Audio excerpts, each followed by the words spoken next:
That's great. Well, if you're a foodie like us, you're in the right place. Being able to talk about food is a huge part of everyday English conversation. Absolutely. Whether you're sharing a meal with friends or just talking about what you like to eat, knowing the right words and phrases makes your English speaking so much more delicious. By the way, I'm Liam, And I'm Emily. and this is English in Comfort, the place where you can learn English while you relax, lie down, or even while you sleep. No pressure, no stress, just real English. Today we're going to have a fun English conversation talking about food. So get comfortable, grab your tea, and let's get started. So, Liam, what's your favorite food? Oh, without a doubt, my favorite food is pizza. I am completely obsessed with it. I could eat it almost every day and never get tired of it. I can definitely confirm Liam's obsession with pizza. You really do love it. What kind of pizza are we talking about? Any kind, honestly. But if I have to pick, I usually go for a classic simple margarita. I just love the combination of the cheesy goodness, the warm bread, and the tomato sauce. It's just perfect comfort food for me. I can totally understand the love for pizza. It's a classic. For me, though, my favorite food is seafood. I just absolutely love it. Oh, interesting.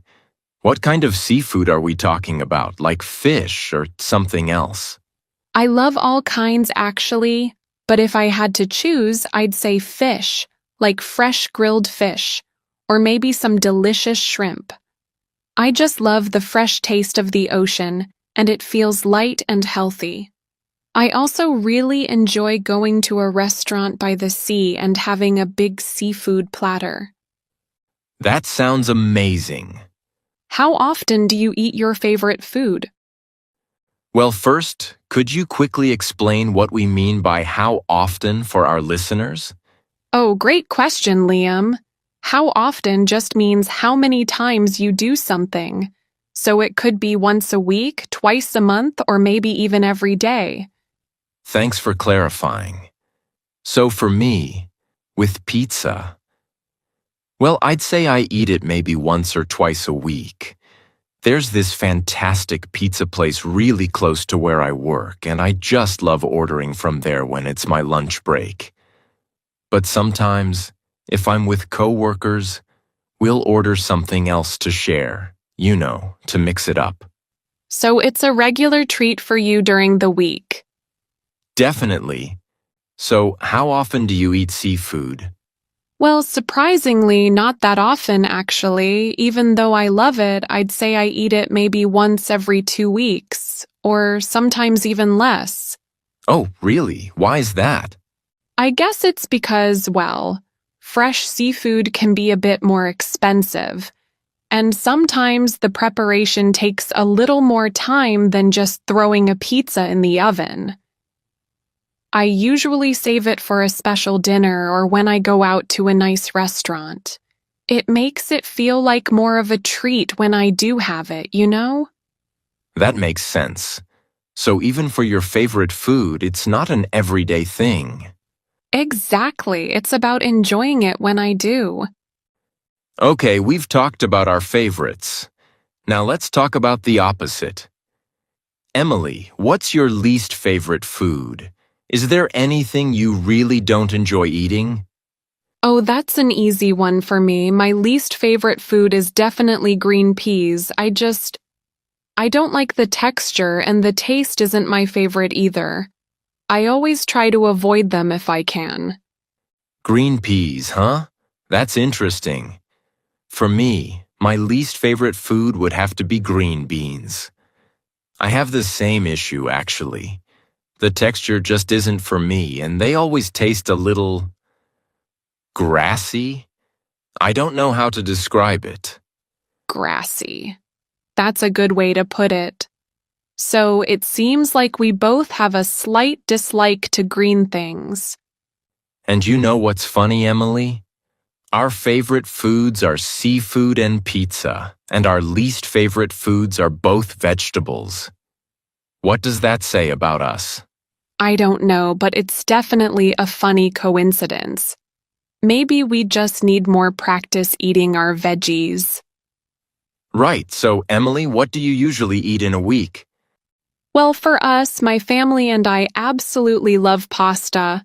All kinds, especially spaghetti. So whenever we run out of ideas for dinner, we just grab a pasta pack from the cupboard and cook it. We usually make it with some simple tomato sauce, and if we have some cheese, we'll add that too. It's easy and everyone loves it. Pasta is a great go-to. It's quick and delicious. Exactly. On other days, we'll just cook anything, really. Sometimes it's chicken with rice and vegetables. Other times, maybe some fish with potatoes. We try to mix it up, but pasta is definitely a regular. That sounds like a good balance. For me, since I live alone, my week looks a bit different. I usually order a lot of my meals. So I often get things like burgers, nuggets, or maybe a quick pizza. You know my love for pizza. Yes, we know, so a lot of takeout? Yeah, quite a bit. It's easy and fast when I'm busy. But then sometimes I feel like I need a change. I just like to cook sometimes and feel like I need something healthy. So I'll cook a simple meal for myself, like a big salad with chicken or some grilled fish with vegetables. It balances out the takeout meals, you know? That's actually smart. So would you say you know how to cook?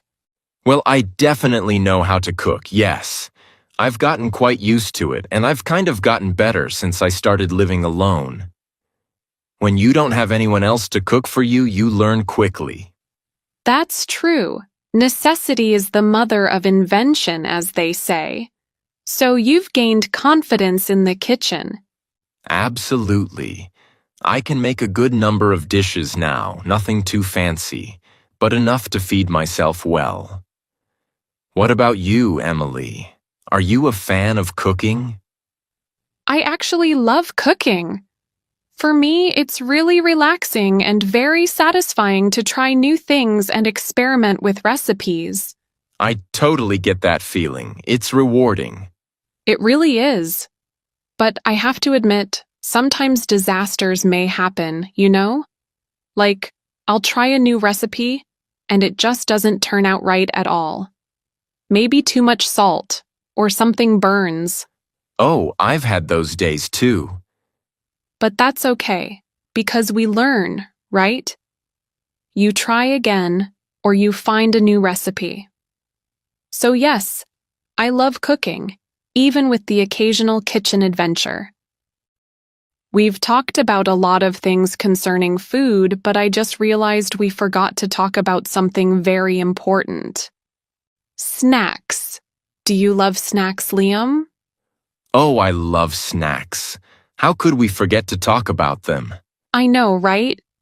Are you more of a sweet person or a salty person? Definitely sweets. I'm a big fan of anything sweet. I can imagine. What kind of sweets are your favorite for snacking? Well, I especially love sweet and sour candies. You know, the ones that are both sugary and a little bit sour? I just love that combination. Chocolate is great too, of course, but those candies are my go-to. Sweet and sour, that's interesting. I'm completely the opposite, actually. I absolutely love salty snacks. Give me a bag of potato chips, any flavor really, or some salty crackers, and I'm happy. So, no chocolate or cookies for you usually? Not usually, if I have a choice between sweet and salty. I always go for the salty option. So, when do you usually take your snacks, Liam? Do you have a specific time? For me, it's usually when I'm really absorbed in work. If I'm focused on a task for a long time, I like having a small bag of candy right there with me to munch on. It just helps keep my energy up, you know? That's exactly the same for me. When I'm really focused and working, I love having a salty snack nearby. It's like a little reward for my brain while I'm concentrating. It just feels good to have something to nibble on. All right, everyone. You've heard us talk all about food.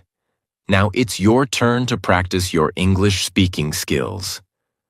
We're going to ask you the same questions we just answered. This is a great way to use the vocabulary and phrases you've learned today. So get ready to speak out loud. Don't worry about being perfect. Just try to answer in English, using the words you know. You can pause the video after each question if you need a little more time to think. What's your favorite food? How often do you eat your favorite food? What's your least favorite food? What do you usually eat in a week? Do you know how to cook? And finally, let's talk about snacks. Do you love snacks? And if so, are you more of a sweet person or a salty person?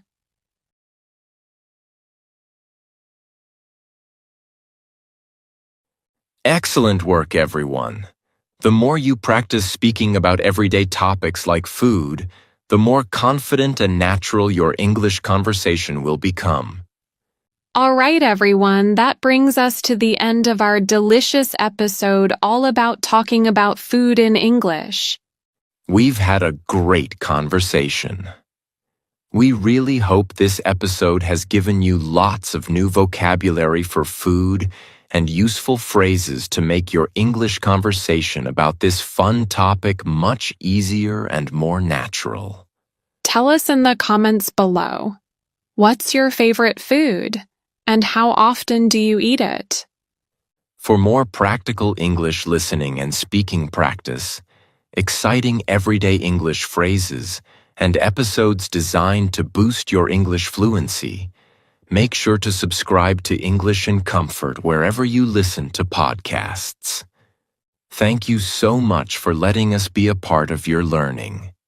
Keep practicing, keep improving, and take care, everyone.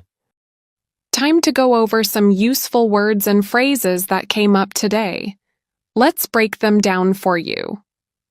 Foodie. Meaning a person who loves and is very interested in food. Example, he's a real foodie, always trying new restaurants and cuisines. It's a classic. Meaning something that has been around for a long time and is still highly valued or popular. Example, pizza on a Friday night, it's a classic. A treat, meaning something special or enjoyable, usually out of the ordinary.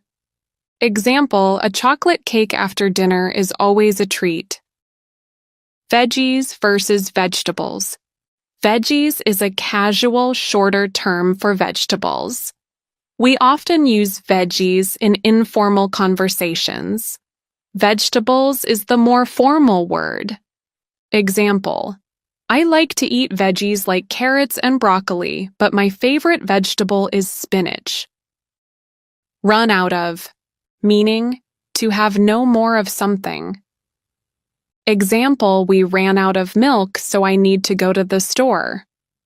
Takeout, meaning food that you order from a restaurant to eat at home. Example, I don't feel like cooking tonight, so let's order takeout. Necessity is the mother of invention. Meaning, when people really need something, they will come up with creative ways to make it happen. Example, back in the day when there was no internet, necessity is the mother of invention. So they created things like the telephone. nibble on. Meaning, to eat something in small bites, usually slowly. Example, I like to nibble on fruit when I'm watching TV. These words and phrases will make your conversations sound more natural and fun.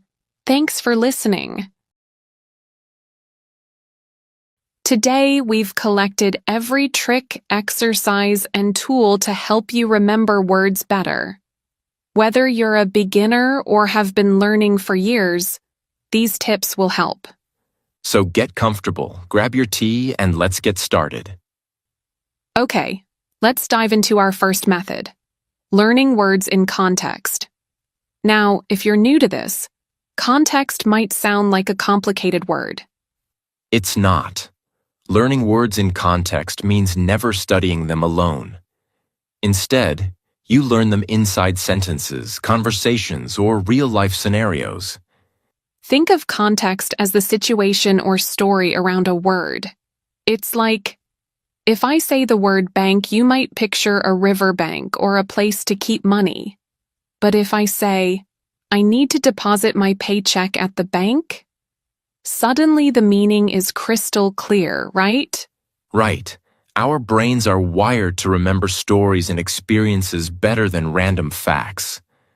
Think about it. Do you remember what you ate for lunch 3 Tuesdays ago? Probably not. But you do remember the time your friend spilled coffee all over their shirt before a big meeting. Because that's a story. It has feelings, images, maybe even smells. Words work the same way. Now here's the problem with learning words in isolation. Let's say you memorize bright as shining. But in English, bright can also mean intelligent. She's a bright student, or vivid, bright colors.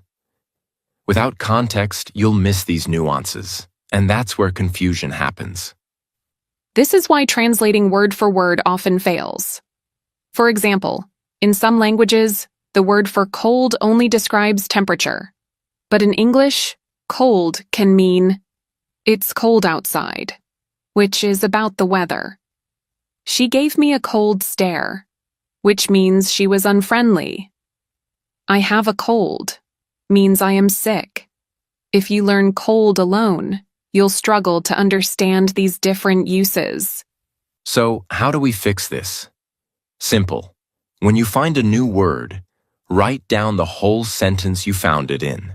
For example, if you hear generous in a podcast like, he's generous with his time, write that down.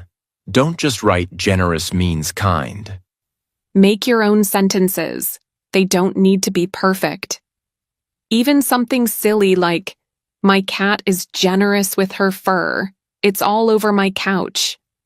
Helps your brain connect the word to a memory. Think of it like this. Learning a word without context is like trying to grow a plant without soil. It might survive for a day or two, but it'll never take root. Let's move to our second method. Writing words in a notebook. This might sound simple, but there's a reason it's so powerful. When you write a word down by hand, you're doing more than just copying letters. You're engaging your brain in a unique way. Think about how you learned in school. When you wrote notes during a lesson, even if you never read them again, the act of writing helped you remember. Your hand moved, your eyes tracked the pen, and your brain connected the shapes of letters to their meanings. Writing by hand uses your sense of touch, the pressure of the pen, the texture of the paper. These physical sensations create stronger memories than typing on a screen. Scientists call this haptic memory. Let's say you write the word mountain in your notebook. Your brain links the word to the feeling of your hand forming the letters. It's why many people remember spelling or math formulas better after writing them repeatedly. The movement of writing becomes a kind of muscle memory. For English words, writing them 5 times might feel tedious, but your brain is building pathways to store that word long term. That's right. Here's how to do this effectively. When you hear a new word, whether in a podcast, a movie, or a conversation, pause and write it down immediately. Don't just jot the word alone. Include the sentence or phrase you heard it in. For example, frustrated. She felt frustrated when her phone froze again. Writing the full context does two things. 1. It forces you to process the word's meaning and how to use it. 2. It creates a reference you can revisit later. Over time, your notebook becomes a personalized dictionary tailored to your learning journey. For words with multiple meanings, this is especially important. Take the word light, for example. The room was filled with soft light. The suitcase was surprisingly light. Here it means not heavy. Writing both sentences helps your brain distinguish between light as brightness and light as weight. Also, some learners worry, what if I write it wrong? But mistakes are part of learning. The physical act of rewriting deepens the memory. Here's how to make this habit stick. Keep a small notebook with you at all times. Dedicate 5 minutes daily to review old entries. And also use symbols or colors to highlight tricky words, like red for verbs, blue for adjectives. Some might be thinking, why not use a phone app? Studies show handwriting activates parts of your brain that typing doesn't. The slowness of writing gives your mind time to absorb the word's shape, sound, and meaning. That's right. So stop being lazy. Go get your small notebook and start writing now. Next, let's talk about reading aloud. This might feel awkward at first, but it's one of the most effective ways to lock words into your memory. When you say a word out loud, you're not just seeing or writing it, you're hearing it, and that changes everything. Think of your brain as a network of connections. When you read a word silently, you activate the visual part of your brain. But when you read it aloud, you add 2 more layers: the sound of your voice and the physical act of moving your mouth to form the word. This triple reinforcement, seeing, saying, hearing, makes the word harder to forget. Imagine you wrote the sentence, "She hesitated before answering the question." If you read this silently, you might skim over hesitated. But if you say it aloud, your ears catch the rhythm of the word hesitated, and your mouth feels the syllables. You're now linking the word to a bodily experience. True. This is why actors memorize lines by rehearsing them out loud. Have you ever seen an actor rehearse silently? Combination of sound and motion creates deeper neural pathways. For language learners, it works the same way. Reading aloud the word and its meaning help your brain stores the word's meaning and pronunciation together. Here's how to practice this. After writing a new word in your notebook, read the entire sentence aloud 3 times. Focus on clarity, not speed. For example, the children giggled at the silly joke. The children giggled at the silly joke. The children giggled at the silly joke. Repetition is really important too, by the way. The first time, you might stumble over the word. The third time, it starts to feel natural. This is because your brain is building fluency. If the word has a tricky sound, like the word thorough, exaggerate the mouth movements. Thorough. Also, to remember English words better, create a short story using the word and read that aloud. For example, the word volunteer. Last week, I volunteered at a food bank. It was tiring, but I felt proud. By placing the word in a personal or fictional scenario, You give your brain a vivid scene to attach it to. Pair this with the previous method. Write the word, then read it aloud while looking at your notebook. The visual plus auditory combo is powerful. Over time, you'll notice patterns in how words sound and look. Let's move to our fourth method. Immersion. Now, you might not know what immersion is, but it simply means surrounding yourself with English as much as possible. Think of it like diving into a pool. Instead of dipping your toes, you're fully in the water. And no, you don't need to move to the US or London to do this. Immersion can happen anywhere. It's about making English a natural part of your daily life, even if you're at home. For example, you can switch your phone's language to English. Suddenly, every time you check the weather, open an app, or text a friend, you're reading English words like settings, download, or notification. Or watch your favorite show in English with subtitles.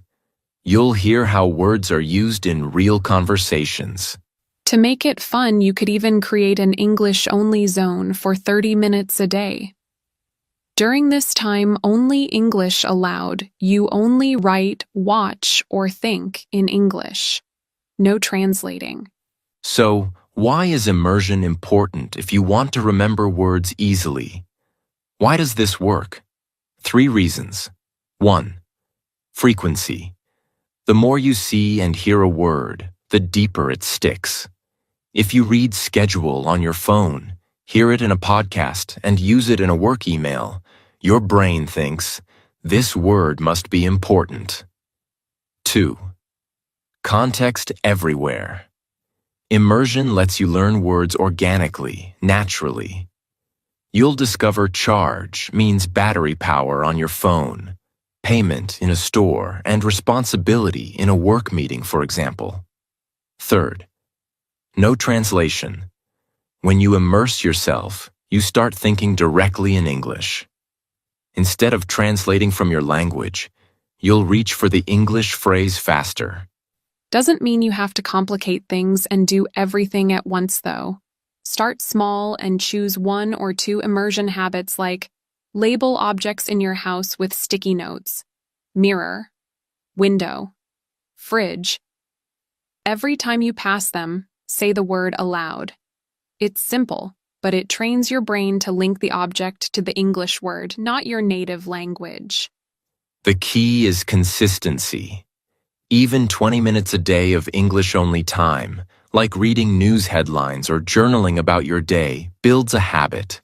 Your brain adapts to expect English during those moments, making words retention effortless. So it's all about exposure. The more you normalize English in your life, the less you'll rely on memorization. Words will simply feel familiar because you've seen them everywhere. Okay, let's talk about something we've mentioned a few times already, learning through real-life English. Textbooks are great, but they don't teach you how people actually talk. Like, when was the last time you heard someone say, "Hello, John? The weather is pleasant today," in real life? Right. Real-life English is messy. People mumble, use slang, and speak fast. But that's exactly why it's so powerful for learning. When you hear words used naturally, you absorb not just their meaning, but their rhythm, their emotion, and their purpose. This works because your brain starts connecting words to experiences. And it's not just about fun stuff. News podcasts, documentaries, even YouTube tutorials, they all use English in specialized ways. Now let's talk about the next method. I mean, there is no better way to learn than to learn through games, right? This method is called mnemonics. Don't let the word scare you. It's just a fancy way of saying memory tricks. Think of mnemonics like a shortcut for your brain. You link a new word to something funny, weird, or personal to remember it easily. For example, How do you spell necessary? Is the S first than C? Is it one S or double S? Here is how to practice with mnemonics. 1 coffee, 2 sugars, 1 C, 2 S. See? It's easy now. It might sound silly, but it's really effective. Your brain remembers weird stuff way better than boring lists. When you find a tricky word, like